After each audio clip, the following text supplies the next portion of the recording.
दिलं की तुम्ही ही सगळं बंद नाही केलं तर तुम्ही गेले म्हणजे वरती गेले. तर असं धक्का वाटला की अरे मी 36 इयर्स आहेत फक्त माझी एज, ही काही जायची एज नाही. लकीली मला आयुर्वेद भेटलं आणि आयुर्वेदाच्या साईडला मला कुंडलिनी योगा भेटलं.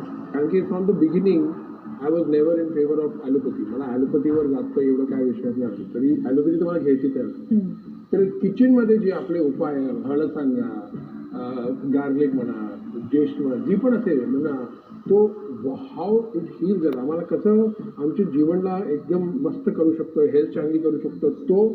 आणि स्पिरिच्युअली जी मला कुंडलिनी योगा भेटलं एकच टाईमला, that change my full life. आणि आज मी जी पण आहे as a health in the mind and in the body is because of these two things, Ayurveda, naturopathy and kundalini yoga.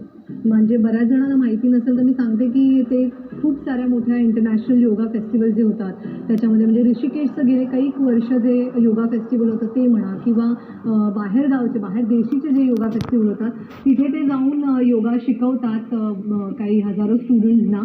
So kundalini yoga बऱ्याच जणांना फार माहिती नाही आहे की नक्की काय आहे आणि त्याचे काय फायदे आहेत, तर ते थोडंसं सांगाल का?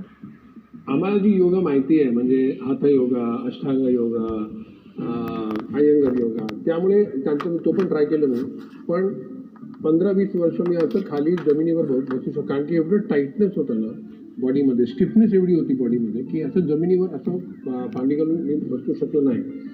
आणि कुंडलिनी योगामध्ये काय करतात की तो स्ट्रेचिंग नाही करत, पण तुमचे जी आतमधलं जी सोलचे जी दुःख आहे, जी दर्द आहे, जी गुस्सा जी असेल, अँग्विश, राग जी असतात त्याला जी म्हणतात, तो असं आतमध्ये जाऊन असं त्याला पकडून खिचून टाकतात. आणि तो एक इमोशन, तुमचे जे निगेटिव्ह इमोशन असं बाहेर पडले तर ऑटोमॅटिकली बॉडी लूज होऊन जाईल तुमच्या. म्हणजे एक फेसमध्ये जी आम्ही म्हणतात, आम्ही तेज ज्याला म्हणतात, ते ऑरा जे असतात तो. कारण की जी कचरा जे असतात तो कचरा फर्स्ट 3 चक्र तुमच्या जी पहिल्या जे 3 चक्र आहेत त्यांच्यामध्ये जी पण कचरा असेल, जी राग असेल, ईर्ष्या, दुःख